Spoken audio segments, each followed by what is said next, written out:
You are listening to Faithless Brewing, a Magic the Gathering podcast for the Spike Rogues.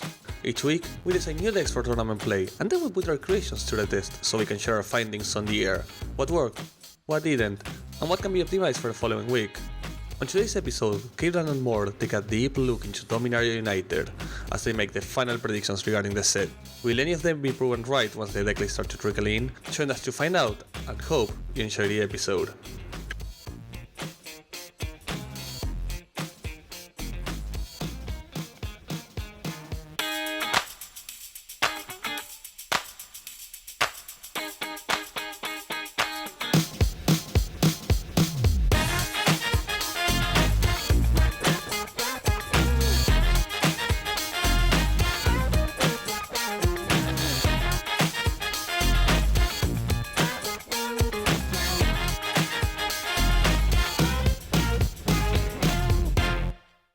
Hello and welcome to the Faithless Brewing podcast. I am your host, Dan Schriever, also known as Cavedan Online, joined today all the way from Argentina. You know him as Morde to Light. It's Emmy Sagasti. Emmy, welcome. Heyo, Dan, how is it going? Just sitting here, surrounded by kittens, doing my reading and waiting to play some beautiful Dominaria United. How is life? I'm doing all right. I'm sustained by the pictures you send to me of your new cat grandchildren. Your 23-year-old cat granddad. How do you feel about that? About being a granddad? Slightly terrified? Oh my gosh. Which one is this? Is this 1, 2, 3, or 4? This is one white mark. Hello. Our third co-host is joining us today. Number 1. This looks like a Minsk and Boo. It looks like a hamster where they're very young like this. Go for the eyes. Well, we gushed about the kitties already at length on our Friday episode, but I have a feeling this is going to be a recurring feature of the show for at least as long as these kittens are here. They're so cute. Worst part, if you ever grab one and she just like rolls around to find it, because she tried to find it while I was holding it, she just started crushing other kittens, and I had to pull one from under her. So, we've been putting out a lot of shows lately, right? We did 3 episodes worth of just all previews. We had a wonderful guest, Cameron Lance, SCG Baltimore champion, was on last week to talk about kind of the final dump of cards. Emmy and Cam dove into some of those last day spoilers. And we're already into brewing time. I mean, the cards have been out on Magic Online for a couple days now. On Friday, we talked about our favorite card from the set, Leyline Binding. I don't know if it's our favorite. I shouldn't speak for you, at least. The card that jumps out to me as extremely powerful is Leyline Binding, and we talked at length about that. Bunch of different decks that can go into Modern, some in Pioneer as well, and some bad ideas that they probably shouldn't go into. Yeah, but there's nothing more beautiful than bad ideas. Also, I'm gonna be going a slightly tiny rant about how I hate people making deck lists they have no idea about as soon as a new card comes out. I'm seeing so many pro players or articles about enigmatic incarnation based on this new card, and they just make me suffer. People assuring they know the way, and you're like, you don't know the way. You have made no sacrifice for this. You haven't O5 a million times to realize the Scarab God is terrible. Stop adding it to your deck. These Platinum pros, they haven't earned the right to have an opinion about enigmatic incarnation because they haven't struggled with the rest of us. They haven't gone through the mud. So tiny rant aside, yeah. A lot of bad ideas, a lot of beautiful ideas, and a lot of cards. You even have a card that I had no idea even existed in your list. I just skip over it without realizing. Oh, and my list for today. Yeah. All right, well, interesting. So our task for today, we've already got our work cut out for us in terms of brewing. I think we're going to be playing Leyline decks and Shadow Prophecy decks this week.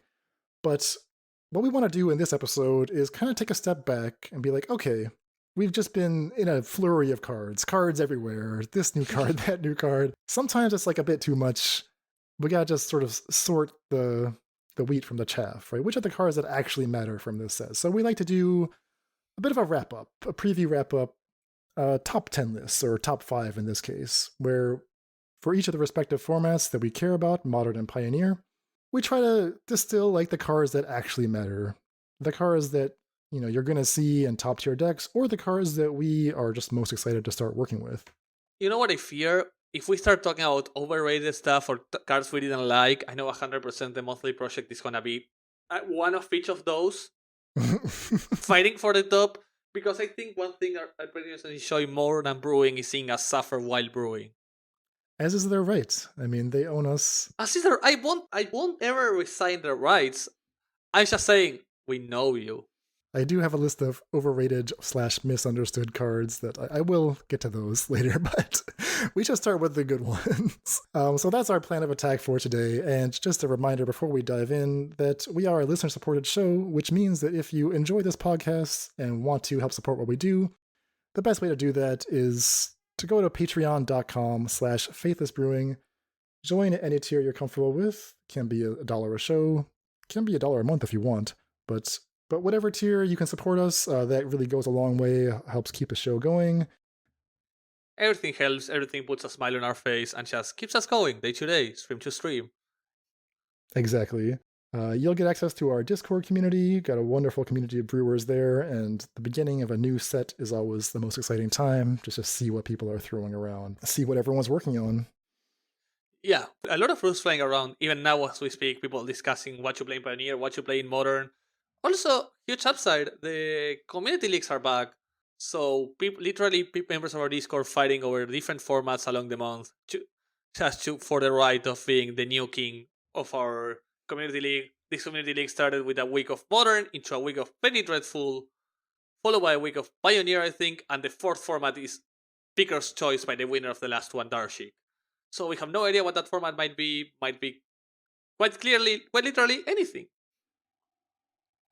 Exactly. Yeah, I mean, community's been growing at a great clip lately, so if you're interested in hanging out with some like-minded players, or mind-like players, as Emmy would say, come join our Discord. We'd love to see you there.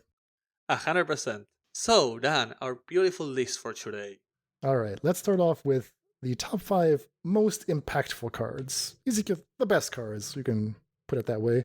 The cards that are going to affect top-tier decks, cards that might become staples. These are the cards that, when months from now, when all the hype is gone, these are the cards that people will still be playing with, we think. Yeah. So you had I think in this one we both pretty much agree on most of the candidates, right? I didn't see much of a difference. We were pretty consistent in what we think are the best cards. I think so. I mean, definitely for Modern. So in my top 5 for Modern, yeah, starting with Leyline Binding, I think this is also on your list, right? Yeah, it's also my first. I think our first and second are exactly the same.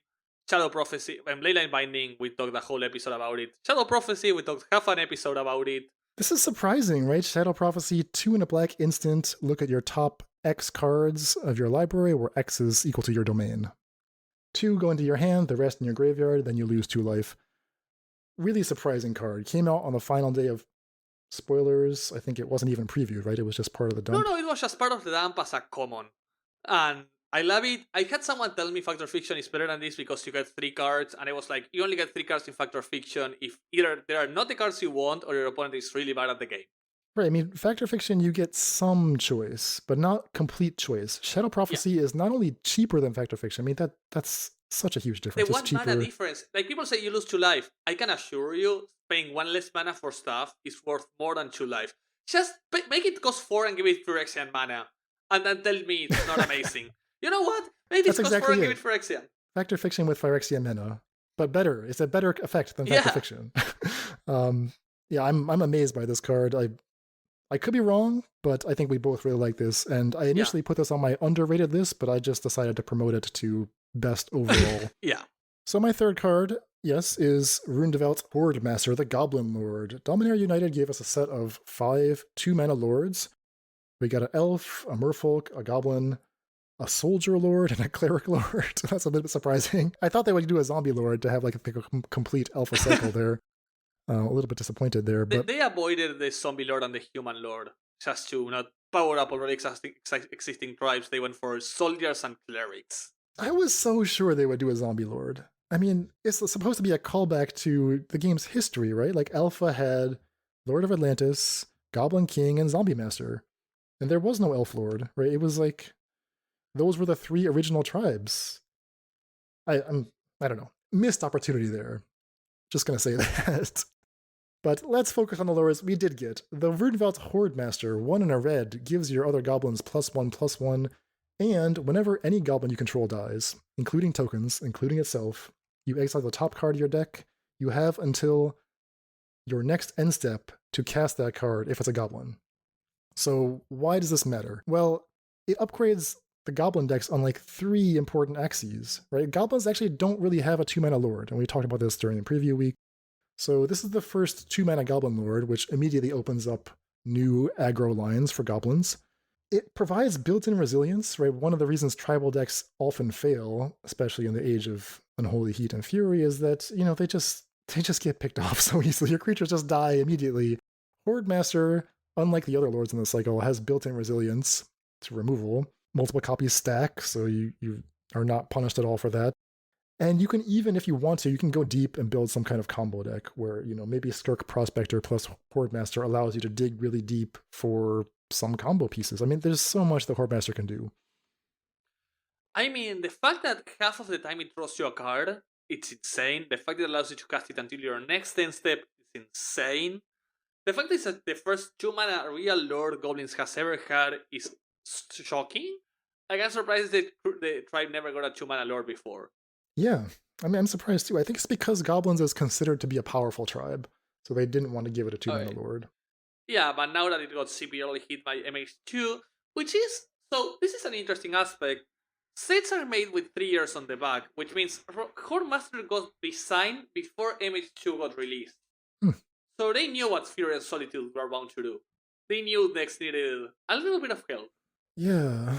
So do you feel inclined to combo with the Horde Master? I mean, you could go like Skirk Prospector into Mog War Marshal and draw 3 cards and make 3 mana? I think you just want to play this in the regular Goblins as a really good failsafe, as a really good plan B.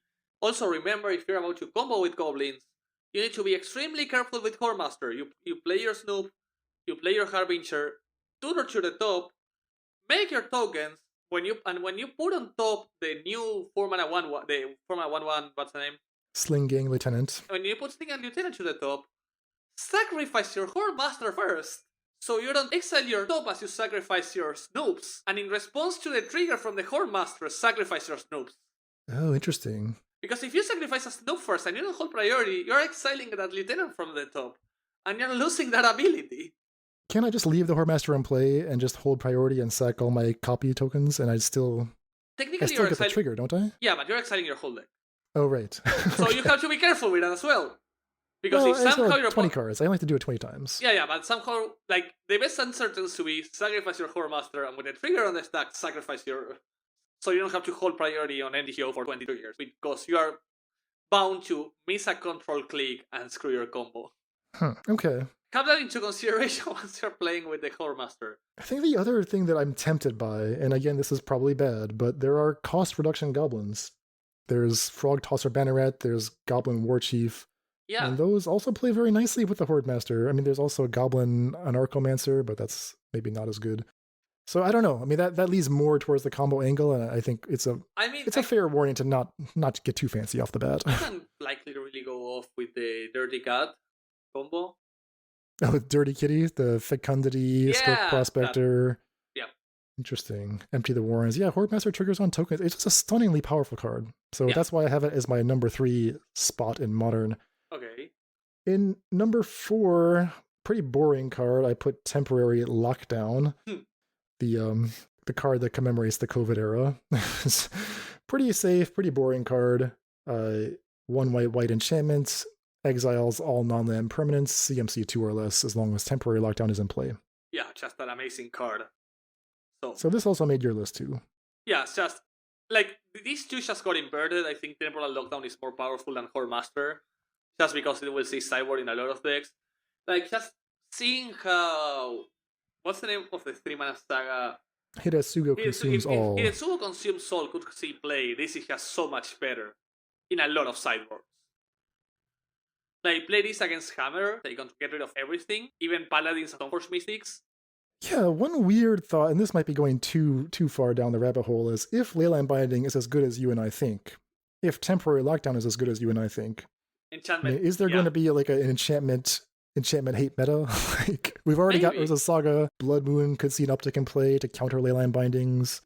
I mean, I remember when I started playing Enigmatic got a huge bump up during MH2 release, and I couldn't play the deck because everybody was playing Enchantress, and I just kept getting Bastion 80 or...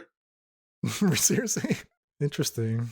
Well, that'll be something to watch, but yeah, until that happens, we have temporary lockdown in our top 4, and the 5th slot is the one where I couldn't make up my mind. I had a few different options here. What did you choose as your 5th slot, Emmy? Dubious Monarch, which I think is bound to just make some waves in not only Modern but also in other formats.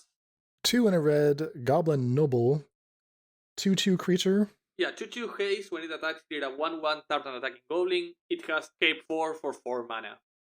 So this was one of the first cards previewed, and for that reason, I mean, we liked it a lot because there wasn't much to compare it to. Has it held up? I mean, now that we've seen the full set, I stand by everything we said about Squee. I think the reason that it's going to be successful is because, you know, there's already Obosh Red. You just put 4 in and see what happens. Yeah, exactly. I just think Squee takes a lot of place in other decks. I think it's amazing in like any modern red in Pioneer. Just having to get rid of it multiple times, it's devastating. And I think even if like the other lords, like the Visionary and the Hexcatcher are better cards on themselves, their tribe is so much weaker. Yeah, so I had Squee as a maybe. I also had a maybe Vodalian Hexcatcher and Leaf Crown Visionary. That's the Merfolk Lord and the Elf Lord. I ended up going with Rona's Vortex as my 5th slot for Modern. Is Rona's Vortex actually good enough for Modern? Well, it has 2 modes, right? Its basic mode is blue for an instant, bounce an opponent's creature or planeswalker. Opponent, so it's not quite an unsummon. It can't save your own creature. However, if you kick it for a total of 2 blue-black, so 4 mana total, you actually put the permanent you target on the bottom of the library, so it's like A removal spell. a super removal spell. Is that going to be good enough? Like, setting aside Roost of Drake's shenanigans, like, is that actually just good enough on its own? I don't know for Modern. However, I think we're both overestimating a card that neither of us put in here, which I'm going to talk about later because I just remember it existed. It's that Underrated, which was really similar, which is the 2 mana disenchant that becomes Vindicate for 4 mana. Okay, so that could be on your underrated list, but Yeah. all right. But I think it was really similar, and I think it's a bit under tempo. Like, I think it should be 1 mana cheaper, while the card is insane. So I'm going to tentatively put Rona's Vortex in my top 5, but I'm really not sure about that one. I think, obviously, we're going to see a lot more results with Vodalian Hexcatcher just because people like Merfolk. Oh, I'm yeah. not super convinced that Hexcatcher is a huge upgrade. I think it is. Like, I actually think it is, but people just love Merfolk, so it's going to see a lot of play. I mean, my hesitation there is that I look at the Merfolk decks now, and it's not like they're playing bad Merfolk. Right? Like, they have good Merfolk at the 2 slot. They don't really need any more Merfolk at the 2 slot. They don't even need more Lords. They have plenty of Lords. You know what deck I think gets a huge upgrade for is the Sibelun one that barely plays Merfolks. Does it? I mean, it's a 1/1. It's not that great. Like, the thing is, like, it's... Even though it has Flash, the Hexcatcher is smaller than the other Lords, and it doesn't grant Island Walk, so it's like... Alright. I mean, I don't really want to sack my Merfolk for any reason. I guess if I could counter a Cascade spell, that might help, but... Yeah. Doesn't counter Fury, doesn't counter Solitude, so I'm kind of worried that it's like not as powerful as people think. I think that's the most annoying part, right? Not countering Fury or Solitude means they're still bound to get destroyed by it as per usual. Yeah. I mean, at least you can mess with this Fury math because it has Flash. I think the Flash part is the huge one. That's true. Okay. And a Flash Lord really messes with math. Alright, so that's our modern most impactful lists. If we dip over to Pioneer, I mean, what changes when you go to Pioneer? How does your Pioneer list look? So, in my Pioneer list, I go straight up on the top of it, Temporal Lockdown. I think the card is amazing against a lot of Pioneer archetypes. I think it just crushes the mono white that has been on a huge surge. It crushes Rakdos midrange. Rakdos Sacrifice, getting rid of all the 1 mana artifacts, 2 mana artifacts, treasures, blood, tokens, whatever just gets cleared out. And I want to see a Rakdos deck getting rid of a 3 mana enchantment consistently. Yeah, I kind of forgot about Rakdos there. Okay, so this is more than just Supreme Verdict for 3, which already is important. But yeah, if you can just clean up all the miscellaneous bits and pieces left around, that's very impressive. Exactly, I think that's part of why it's huge. Just getting rid of literally the ovens and the Onical Anvil and such. Also, against humans, you can get rid of a Pyre alongside a bunch of 1-drops and 2-drops. I don't know, I think this card is shockingly powerful in any sideboard in Pioneer. Okay, so that's your number one card for Pioneer. Yeah, number 2, I go. Maybe this is biased, like 100% biased, but I really love Leyline Binding. My top 1s and 2, my top 5 in Pioneer and Modern look really similar, just in different order. I think Leyline Binding gets a lot of power exactly because it powers the Enigmatic, and I think a lot of shells are going to try and find a way to just run it because it's likely the best removal in a format without ending an unholy hit, right? It is like way above the curve in terms of power level in Pioneer. So I think Pioneer decks might be able to cast it consistently for 2 or 3 mana, mostly 3 mana, and I think that on Pioneer is more than on Raid. So in our episode on Friday, we looked at Leyline Binding in detail. We didn't talk that much about Pioneer builds because it's a little bit harder to solve the mana off the top of my head. Like I look at what are the tools to achieve domain, and apart from just drawing triomes and shocklands in the right sequence, you don't have a lot. I mean, you have Nylea's Presence, you have the new gate from this set, Thran Portal or something like that. Which isn't great because it only fixes you for 1. So, I mean, you can run it in like a 2-color deck to work as the third splash when needed, but even then. Yeah, I mean, there's stuff. We just have to look harder for it, and it's going to be probably a slower archetype. But yeah, I believe in Leyline Binding. That also made my Pioneer top 5 list. So, Leyline Binding, just like the Amazing Removal. I think Squee is going to shine in Pioneer. I have it as my 3 just because mono red decks are on the horizon with a lot of drag race, and I just fear the times I get turn 3 squid and they just keep escaping it in the mid game. And eventually they just put an Embercleave with all the tokens it generated, and I go to sleep crying. Oh, so even like in an Embercleave deck. Yeah. Like, okay. Yeah, that could look 2 different ways. I mean, now that Karplusan Forest is legal, the turn 1 elf into turn 2 Rabble Master effect or Squee effect, topping out on Embercleave, that's a lot more doable. Yeah, exactly. I was thinking that like Goblin aggro would be good in Pioneer. So actually, I didn't put Squee on my top 5, but I did put the Runevelt Hordemaster on my list for similar reasons to Modern, but less of a focus on combo and just pure aggro. Like now I'm thinking, all right, Foundry Street Denizen, Legion Loyalist, maybe Fanatical Firebrand, as long as Llanowar Elves, Green Devotion's popular, I can just pick off elves there. And yeah, I could imagine Squee having a premier spot in that deck, although Squee did not make my top 5, but yeah, the Hordemaster did. Yeah. Hordemaster did, but Squee didn't, which shocked me because I don't think Goblins is going to see much play in Pioneers, but I think moderate aggro always will. Okay, I think that's a fair guess. I'll stick with my Hordemaster. For the 4th, I have Lily of the Veil because I don't know if it will overperform, but I think it will see a shit ton of play. Like, I'm not sure about its efficiency, I'm just sure it will see a lot of play because people love it. And I think that's what we're going for here. And finally, either Channeler because it will see play in any band, mid-range humans, whatever you're playing, you want this beautiful human with 3 abilities on it. Alright, so let's talk about Lily for a second, because Lily was my number 2 card on my list. I agree, everyone's going to be testing the heck out of this, people are already playing it. I think the early data is going to be a little skewed, because, well, people will overplay it, and I've already seen screenshots being posted of, like, the opponent discards a Johnny's Last Stand and gets a 4/4 token. I saw, it was amazing.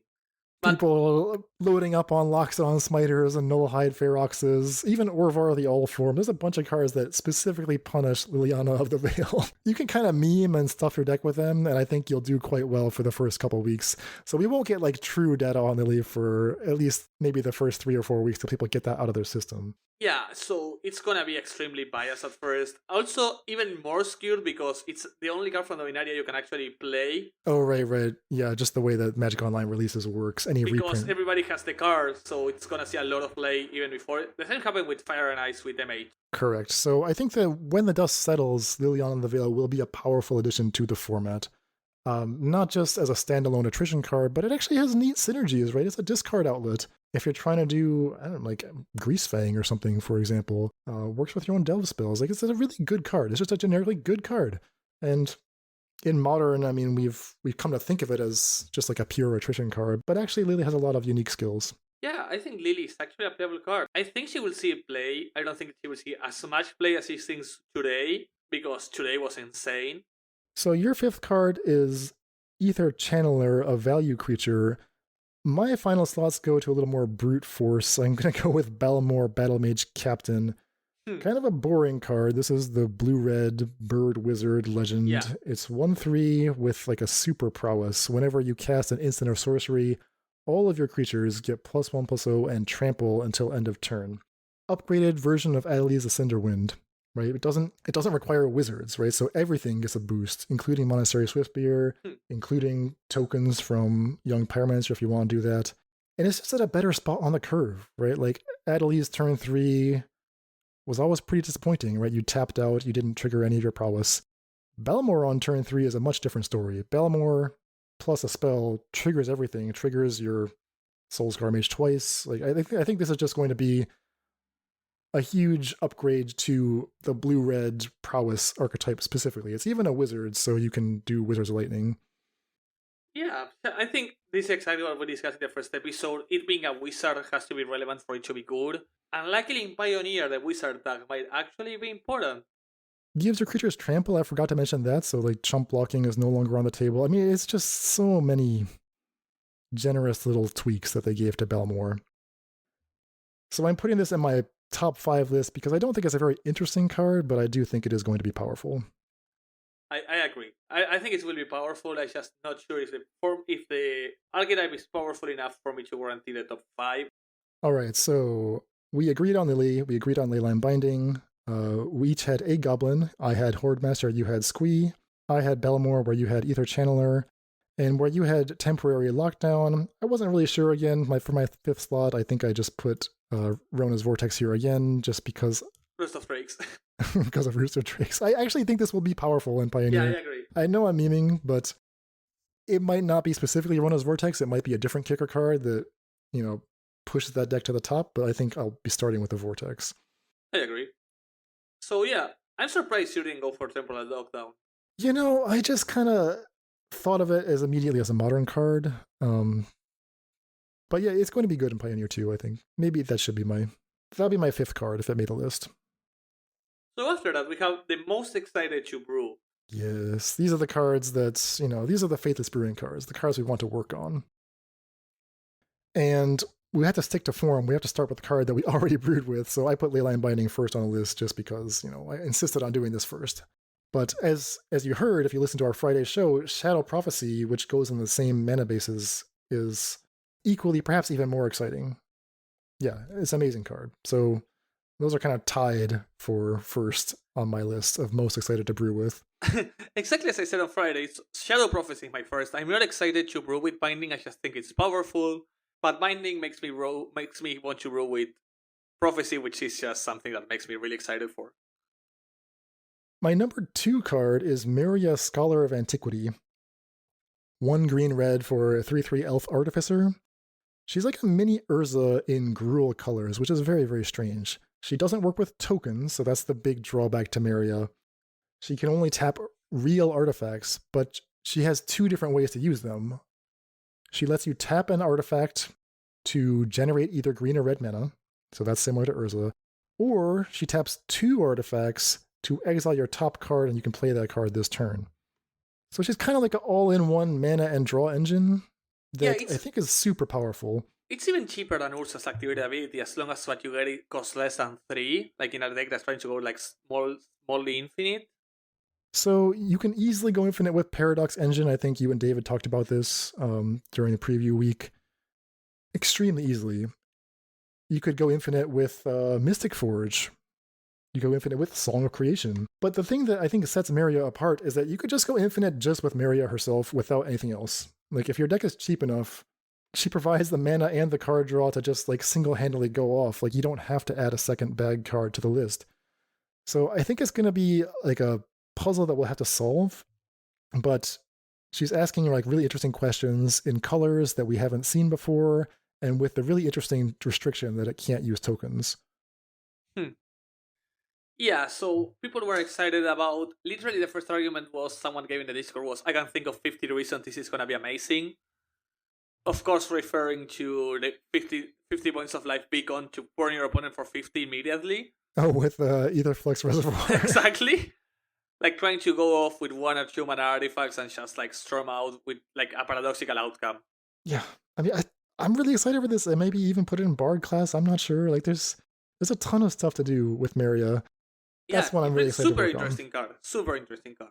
So that's my number 2 most excited to brew. Number 3 on my list is a much simpler card, Tolarian Terror, 6 and a blue for a 5/5 Serpent with Ward 2. Reduced by 1 for each instant and sorcery card in your graveyard.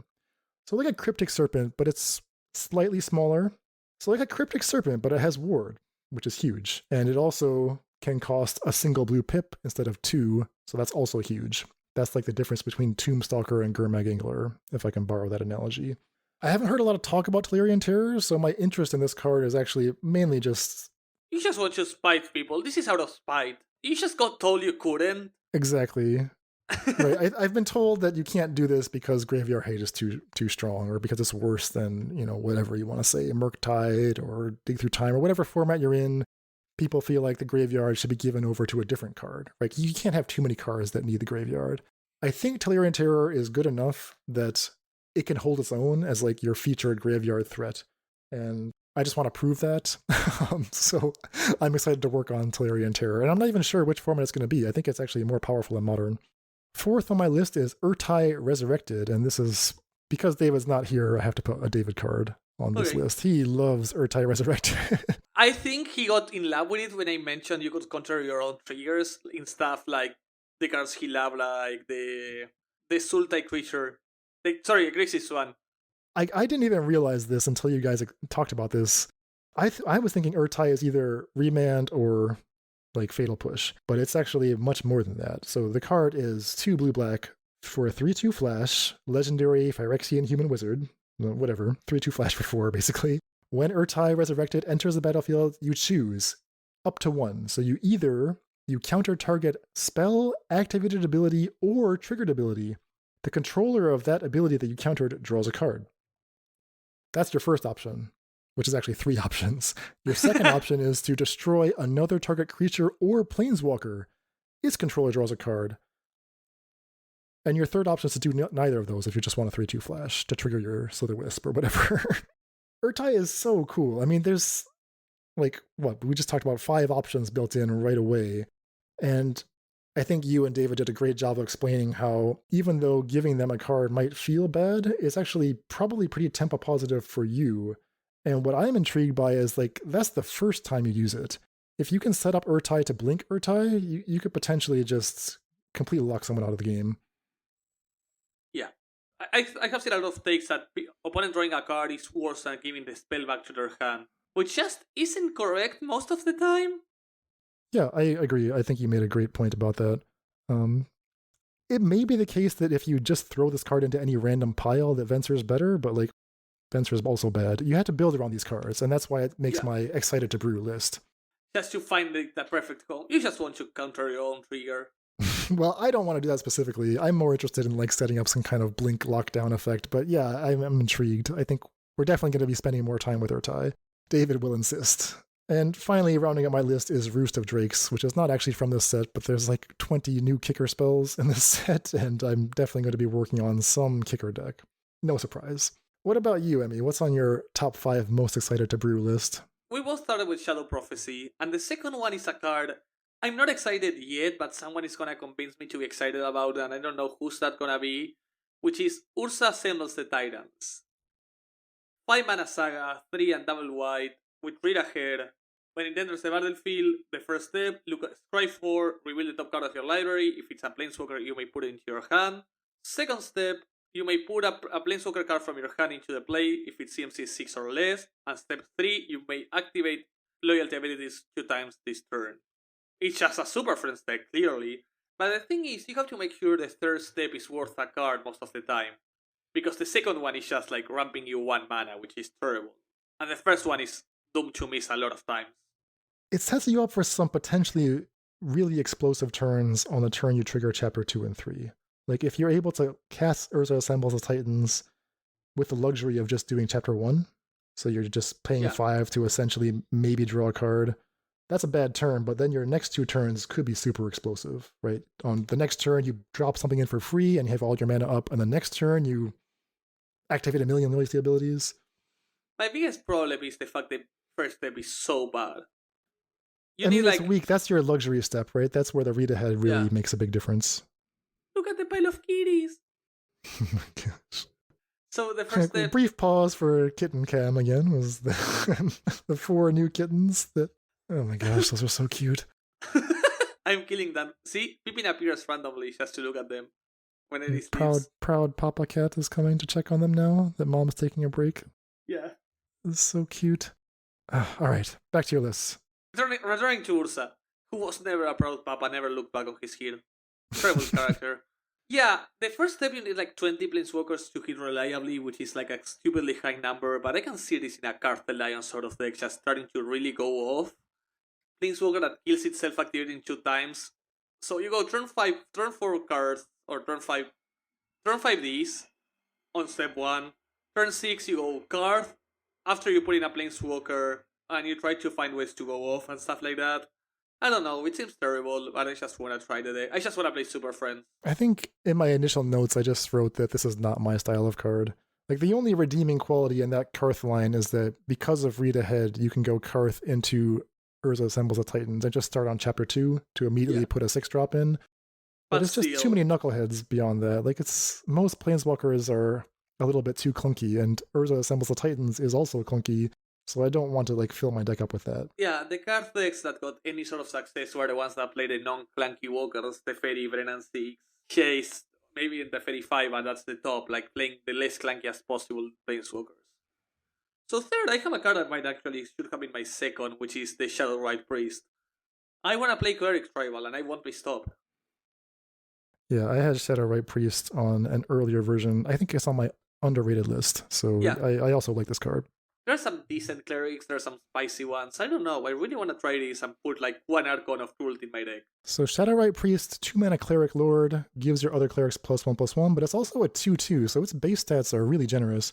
Then the activated ability is stupidly generous. Like, I cannot believe they put this ability on a card. It's 3 black, tap, sacrifice another cleric, put a black creature card from your deck directly into play.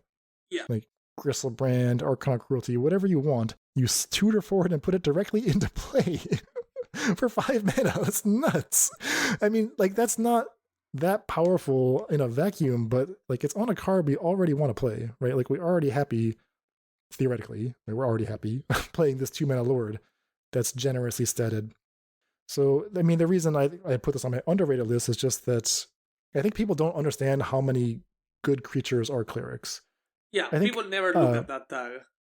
Yeah, I think like alchemy players might know that because they printed some nuts alchemy lord in the first batch of alchemy cards. And then you look at like the black-white cleric deck in alchemy back then and was like, whoa, these are all clerics? These are great. Transfer that to a real format like Modern or Pioneer, you have even more clerics to choose from. We just haven't had an incentive before to put them all in the same deck. Yeah, we never got enough upside from it. So, really looking forward to getting to Brew with this card. I have no idea which creatures are clerics yet. I just know Banisher, Priestess, and a few else. Oh yeah, there's plenty. There's plenty of them, and the upside of they ever let your Lord survive just getting an Archon of Cruelty or Griselbrand into play on the same turn is insane. Because 5 mana is not that much mana when you have Ether Vial. Yeah, I mean, maybe you're playing something like Archfiend's Vessel, which is a cleric, Extraction Specialist, which is not a cleric, but it gets back your Archfiend Vessel, or it gets back your Shadow Rite Priest. It's an honorary cleric. Also, a lot of clerics are humans. So if you have Pyre of Heroes, you can just still get the Extraction Specialist. Yeah, exactly. Below that, I have Ether Channeler. A lot of people already brewing with it. Just an efficient creature, not much else. Not particularly spicy. Just I'm gonna feature it in Recruiter / Ephemeral / Company decks. I really think it's a huge power up to Aspiring Spikes, Band, Soul Herald deck list. That deck really struggled with Planeswalkers. Like, every single game I won against them was just resolve an early Teferi or an Arset or a Teferi 5. And that deck is 50% walls, 40% 1/1s. They can't clear Planeswalkers, and now they just have a way to bounce them efficiently. And finally, Ivy. Oh, the Spell Thief. Because I have been hoping to find a way to play Mutate in Modern for a few months of years now. And this might be my first shot at doing something decent. So I know you talked about this already with David, but I didn't quite follow what exactly happens when you mutate with Ivy in play. So you're envisioning that you have Ivy plus another creature? Yeah, so I have a wall of omens, so literally non-human. And you go, for example, the most playable mutate in Modern is Panther Beast or something like Parcel that. Beast, yeah. Thanks. So let's say I have Wall of Omens and Ivy. I Parcel Beast into the Wall of Omens. This creates a Parcel Beast targeting Ivy, which means if either Wall or Ivy die, I get a token of Parcel Beast on play. So worst case scenario, I end up with a... So no matter how the situation plays on, you end up that situation with 2 Parcel Beasts on play. Okay. Either mutated or just straight up token of that. That's so interesting. All right. Well, I mean, that feels more Pioneer power level, but that's okay. We like Pioneer. Yeah, and it could quite easily be Pioneer. You just gotta play... with it, you just literally gotta play enough non-humans with ETBs, and you have 3 playable mutates, I think, so 12 cards that work really well. So you're just proceeding directly to the nonsense with mutate. I was thinking, okay, Ivy, what do I do with Ivy? Well, I want to play maybe Light Paws and SRAM, and those are all legends, Ivy, Light Paws, and SRAM, which means I can play the new Curious Obsession, which is called Combat Research, I believe. And maybe that's... So, Ivy playstyle of like Voltron is really far away from what I enjoy playing. So if I'm playing Ivy, I'm playing it in like the most insane way possible. Because playing Voltron, playing Boggles, or playing that sort of low to the ground aggressive deck is not my comfort zone. So if I'm playing Ivy, it's likely in some unplayable pile. Fair enough. That's using Ivy for what makes her special. Know thyself. Honorary 6-drop that I'm really gonna use in a lot of decks. Don't ask me why in Pioneer is the 2-mana creature raise the alarm. Oh, Resolute Reinforcements. Yes. Interesting. I'm gonna play a lot of that card. Also because as soon as I get the cards, I'm playing Monument of Foketra with some bad stuff. Interesting. Okay. Yeah, I mean, that's one of those role players that, you look at it and it's like clearly an upgrade to previous versions of the effect. But is it a powerful effect to start with? That's not totally clear because the previous versions have not been very good, so we just don't know. There aren't like proven decks that use this effect. If it made a human token, that would be like very, very good, but it makes a soldier token, which is the thing is good. I'm not looking at it for humans, I'm looking at it for Monument of Foketra, Treacherous, Rite of Oblivion, Yorion, crappy stuff. So I just love 2 bodies, one being a permanent that just gives me upside, and I just want to play Monument of Foketra every single day. All right, so those are our most impactful and the cards we are most excited to brew. These are the cards that you'll see a lot or that you'll hear us talking about a lot. Yeah. To close out the show, we do have a couple more lists here, and these are a little more subjective, overrated and underrated, because, it's hard to like get a hold of like what people are actually saying when the discourse is so scattered these days. But just based on what I've seen, I do have a list of cards that I think people are maybe either misunderstanding or evaluating in ways I don't agree with. So this is going to be my top 5 overrated cards, and maybe Morde, you can correct me if I'm misunderstanding how people are talking about these. Yeah. To start off with, the entire Defiler cycle, I think, is vastly overrated. They have a really cool text, right? They allow you to pay Phyrexian mana for permanence, but none of these cards have ETBs. They're all very expensive, and as far as like engines go, you don't want to pay 4 or 5 mana for a creature that doesn't have an ETB and then requires like 2 or 3 other cards to do anything. So I think people are distracted by the coolness of the effect, but like every combo I've seen proposed with a Defiler is like minimum 3 cards, usually 4 cards, and doesn't even necessarily win the game. They just like go in. Make a lot of value. Yeah. So I would just leave these for the, casual fun stuff, but I wouldn't seriously expect the Defilers to do anything, even in your Monument of Foketra deck. I mean, I'm gonna play the white one in my Monument of Foketra deck. You can't make me not do it. Okay. Let us know how that goes for you. Of course. Maybe I'm wrong. Besides that, I think the green one is the most overhyped because people are saying it's amazing and it's so much better than the rest, and I just don't think so. I just think they're all meh. I mean, it pairs with Great Henge, so that's at least something. But yeah, I'm paying 5 for a 6/6. It's probably going to be Elder Gargaroth and not the Green Defiler. The next card that stood out to me as like widely misunderstood is Founding the Third Path. Founding the Third Path is a 2-mana saga, Chapter 1. you may cast an instant of sorcery CMC 1 or 2 from your hand without paying its mana cost. Chapter 2, target player mills 4 cards. Chapter 3, give flashback to 1 spell in your graveyard. The thing about this is that none of those abilities actually go up on cards, right? There's no card advantage anywhere on Founding the Third Path. There's no tempo advantage either, right? Like Chapter 1 is, at best, tempo neutral. Like you paid 2 for Founding the Third Path. You get to free cast a 2-drop, so you're down a card at that point. You have, like, you've kept parity on mana if you cast something worthwhile on 2, but maybe you didn't cast anything worthwhile. Milling 4 sets up your delve, so that's something. But Chapter 3, that's where you get your card back. That's where you get card parity from the flashback. But even then, it's like you kind of are locked into casting that spell that turn, and you might not want to cast that spell that turn. So it's actually pretty restrictive. So I think that people are just like seeing something that either I'm not seeing, or maybe that's just not there for Founding the Third Path. I think most people are looking for like a Snapcaster effect in Pioneer, but besides that, I don't see much for it. See the Truth is the only card that like really gets a lot better with Founding the Third Path, but that's kind of clunky. You know, it's not a great card. So I'm gonna just call this overrated for starters, and we'll see. Beyond that, Voldelian Hexcatcher. I think I talked about this in my top 5 modern. I think it's not as good as people are saying. Now, it's probably still fine. Like I'm sure it's going to be in a bunch of 5.0s because Merfolk Tribal plays the same way, basically no matter what. I don't think this is going to move the needle on Merfolk as a deck. I'll put it that way. Yeah, but I don't think it's because the card is bad. It's I think because the deck is buried so far below, it needs more than a single shovel to pull back up. I mean, it needs a 1-drop. Like, Merfolk 2-drops they're all good, but the Merfolk 1-drops are not that good. So that's where the deck can actually like make a big leap forward, I think. Rounding out my overrated list is Sheoldred the Apocalypse. I'm just going to keep kicking Sheoldred while she's down. I just don't see what people are seeing.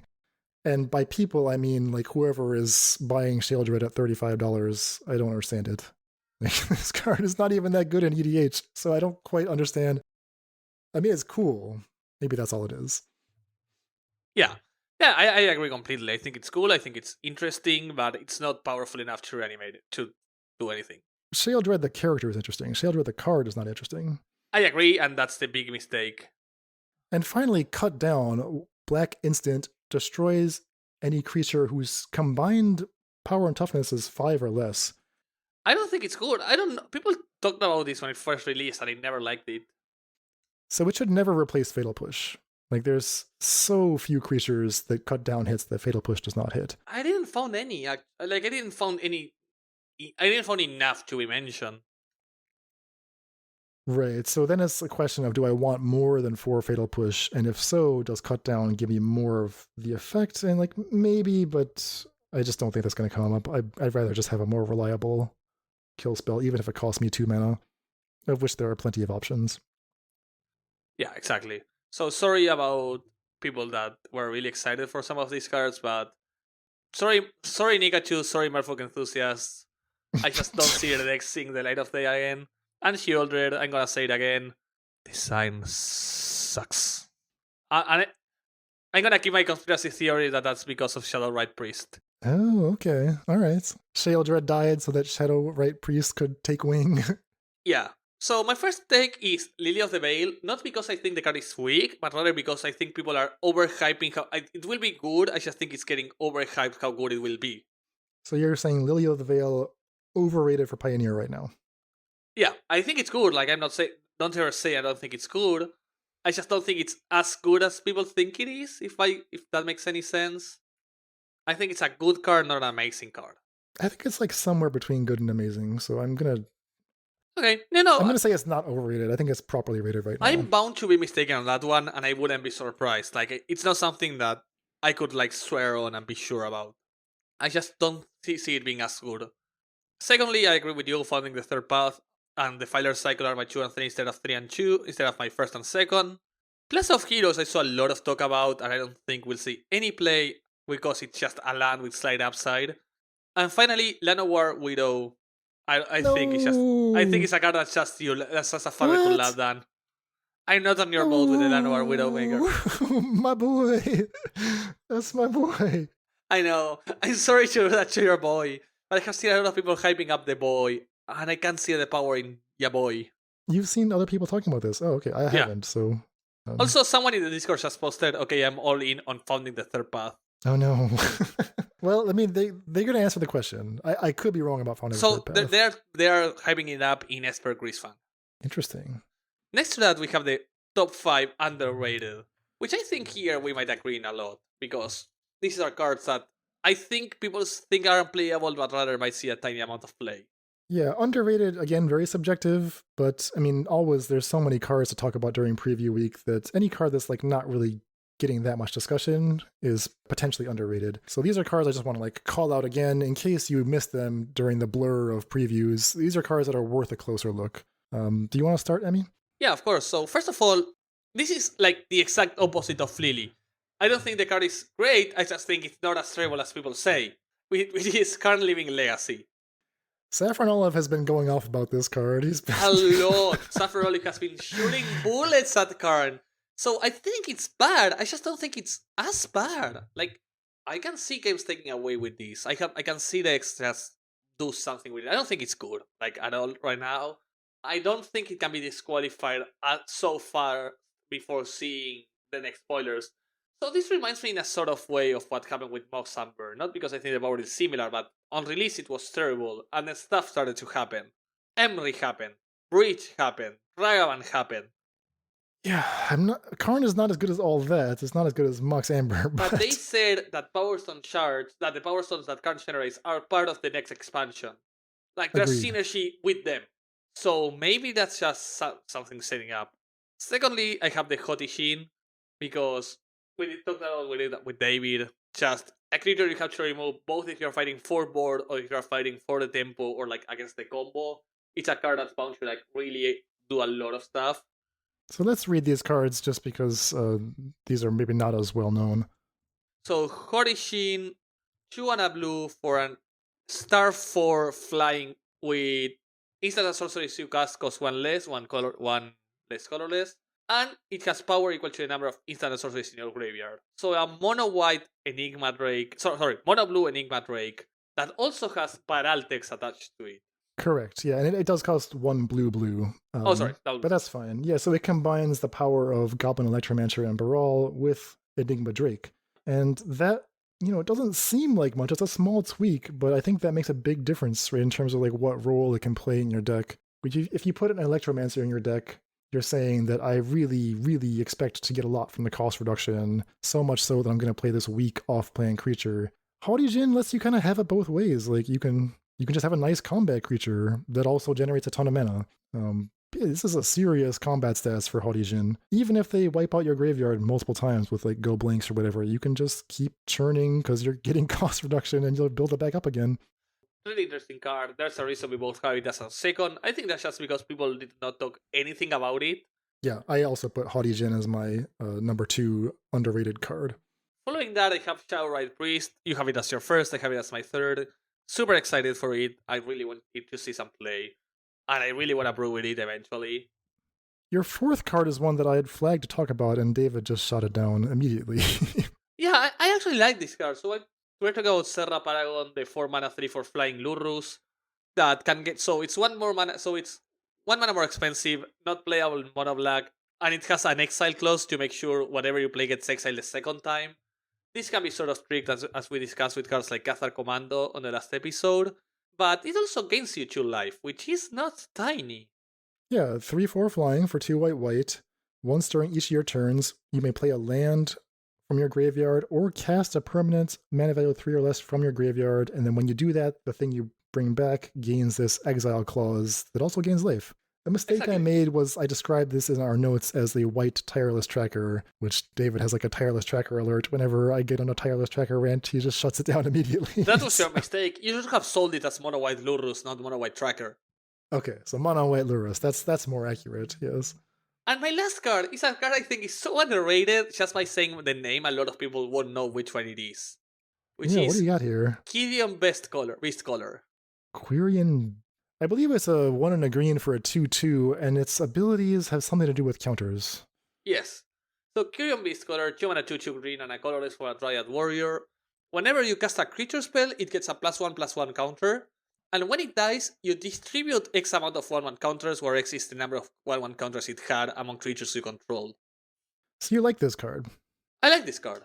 Just because I think it's really powerful in any mono green aggro shell, or like a root shell. Any creature making it grow, followed by the fact if it dies to a spot removal, it just splits its counters.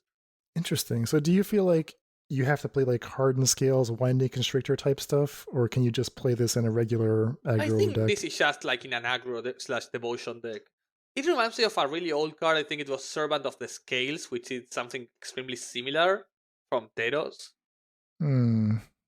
It's like Yorvo text. I mean, I don't know. It's a unique combination of like Yorvo, Lord of Garenbrig, plus the Servant of the Scale. That's interesting. I feel like when it's all said and done, it won't be powerful enough, but I could be wrong. I mean, maybe, if you do have other creatures in play, you just play like Rishkar on turn 2, and now suddenly you have all these counters built up, and if they kill your creature that's a rapidly growing threat, you just move the counters over. So yeah, maybe there's something here. This is of course not talking about modern, but more in Pioneer / lower power level sets. So we only differ in 2 cards, number 3 and number 5. Yeah, our underrated lists were very similar. So I also had Karn as my underrated 5th card. Again, because we don't know how good Power Stones are, and I think it's just a rampant growth. +1 to rampant growth. That's pretty good. I also had Shadowrite Priest and Haughty Jin. The 2 ones that I listed that Morde did not already mention are Cruelty of Gix and Elder Dragon War. These are both expensive sagas, but sagas can do a lot, right? I mean, we've seen from Fable of the Mirror Breaker that a card that just does a lot and doesn't ask for additional mana investment has the potential to make waves. Now, these are a little more expensive, so let's talk about Cruelty of Gix. 3 black. Its Chapter 1 is kind of like a Thoughtseize effect, so that's not super powerful. Chapter 2 is the really exciting one. Chapter 2 is exactly Grim Tutor. Search your library for any card, put it into your hand, lose 3 life. So here, things get really interesting, because Grim Tutor, and in fact all tutors, what sucks about them is that you just have a really bad turn any turn you spend mana to tutor. But if you can tutor without spending any mana that turn, you can have an amazing turn, right? Just think of Profane Tutor in Modern, right? Which is, took a while to get rolling, but now that the Cabal Coffers deck has kind of established itself, Profane Tutor coming off suspend is going to lead to a great turn. Cruelty of Gix lets you set that up with the Saga effect. And then in addition to all that, you even get Chapter 3. Chapter 3 is a Zombify. Target creature from your graveyard onto the battlefield under your control. So the importance of Chapter 3, in addition to like providing extra value, is that it provides you another failsafe, right? Because another way that like a card like Profane Tutor can suck is that you draw it and you just, you don't have time for that kind of stuff. You just need to immediately impact the board. Cruelty of Gix gives you 2 ways to do that. Chapter 1 for the Thoughtseize, Chapter 3 for the Zombify. So you can just read ahead and go directly to Chapter 3. It's kind of like Liliana Death's Majesty, which, you play it for the Zombify, but you also get other bonus stuff too. Yeah, Cult of Grix is actually quite interesting for me as well, because it has 2 super powerful cards and a mediocre one on the first step. But read ahead. 5 mana reanimation as its worst case scenario means it has at least tiny legs to stand on. Yeah, so for similar reasons, the Elder Dragon War rounds out my underrated list, and I think you and David did a nice job of talking about the virtues of this card. Chapter 1, 2 damage to each creature and each opponent. Chapter 2, discard any number of cards, then draw that many cards. Chapter 3, create a 4/4 red dragon creature token with flying. 2 red to cast with read ahead. So if you really don't have time for nonsense, you can just pay for it and get a 4/4 dragon. So the baseline is good. But if you want all the effects, you get part Fable the Mirror Breaker, right? That Chapter 2 is very similar there. Part Sweeper effect, right? That's very surprising. So we were playing Chat's Rob got like the Wizards capability of playing before and was streaming Dominaria United. Mm-hmm. This card was insane in how it developed in Limited. Super powerful. Like the lines it led to your opponent, like you could attack, make your opponent, for example, their opponent had a 4/4 flyer and he had a 2/2, and the versatility this card gave him of attack, see if opponent blocks, and have both the versatility of a Wrath Effect or a 4/4 dragon. It's huge! Yeah, the total amount that this card gives you is impressive, right? If you're looking for what is the next Fable of the Mirror Breaker, well, Elder Dragon War costs 4, so it can't be that card, but the text is almost exactly the same, right? 3 great effects drawing cards, affecting the battlefield in multiple ways. Great card. And it even leads to shenanigans. Like, I've been eyeing the Power Conduit deck for a long time, been eyeing Brought Back, and this is a very interesting saga for both of those effects if you want to just repeatedly create 4/4s. Dan, you likely know this because I don't. Is there any creature that on ETB returns an enchantment into play? Not into play, not that I know of. There has to be a creature that on ETB reanimates an enchantment. There's something reanimate to your hand. There's like Razor Hippogriff. Yeah, Gravedigger for enchantments. But I'm looking like reanimate straight into play. That would just get Omniscience, though, if that existed. I don't think we have that. Yeah, that would just get Omniscience. Shocking. Shocking that we have so many of that effect for artifacts and 0 for enchantments. All right, so those are our underrated cards. And if you'll indulge me for a couple minutes, Morde, I have to just close out this episode with my rant about power creep. This is your boomer stage. Yeah, so, I mean, obviously, we evaluate cards for Modern and Pioneer, but you look at the totality of the set, right, as each card comes out one after another. I was quite shocked and a little bit offended that up and down throughout the set, commons, uncommons, rares, mythic rares, it just felt like they were power creeping everything. And they've done this at various times at various sets, but like even just like the basic commons, like there's a 2/3 flying Drake for 3, which like what's the big deal? Well, the big deal is that those have always been 2/2 flying Drakes, and then eventually like Wind Drake, and then you had to keep upgrading Wind Drake slowly and give it extra text and stuff. And now it's just like, okay, it's just straight up 2/3 for 3, right? Throughout the set, there are tons of cards like this. They use this off-color kicker mechanic. So there's tons of cards that were just like a known effect with an extra kicker stapled on. And one of the card evaluation principles that I often preach is something best in class, right? Best in class efficiency, providing an effect better, more efficiently, more powerfully than we've ever seen it before. And Dominaria United is full of cards like this. Most of those effects are like minor upgrades, so minor that we don't really talk about them for constructed, but they're there, right? Like the upgrade is meaningful and you kind of can't go back after a while. So I think Dominaria United is a major step forward in terms of power creep. I have a list of cards here just like that offend me a little bit, like Shore Up. You talked about Shore Up with Cameron. Yeah, because it has so much text. 1 mana instant for a blue. What do you get for that? You get Hexproof, you get +1/+1. You might be thinking, okay, well, there was already a card like that in green. Okay, but you also get to untap your creature. So you get all this stuff. You can save a guy from removal, you can win combat, you can untap your guy. Like, why do you get all this stuff from Shore Up? Flowstone Infusion. I know that you don't agree with me about Flowstone Infusion. This is instant speed, +2/-2. It's basically a split card, Lava Spike, and Stomp. Yeah. I don't hate it. I just think you overlap it. Well, I think I maybe I overlove it, but I think it's actually like better than you might think. If you look at Flowstone Infusion and think, well, Lash of Malice was already existed, so what's the big deal? Well, the big deal is that Lash of Malice is black, this is red. So you don't have to stretch anymore. You don't need an extra reason to play black. You can just put Flowstone Infusion into a prowess deck, and I think you'll be pretty impressed. Obviously, we're talking about Pioneer. Yeah, of course. It's not that far off Lightning Bolts, right? It's either 3 to the face with targeting your own creature, or it kills a creature. Tail Swipe, I think David did a nice job explaining why that one is important. That's a 1 mana green fight, and if you cast it on your turn, you get a +1/+1. Impulse, just like straight up Impulse. We've seen Impulse variants for like decades now, where like a card is weaker than Impulse, but under certain conditions, it can be as good as Impulse. In 2022, they just give us actual Impulse, right? Actual Impulse.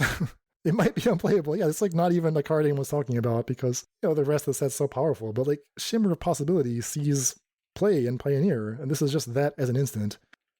And the last card that just like really shocked me was again part of the final dump of commons was Llanowar Stalker, 1/1 elf for a green.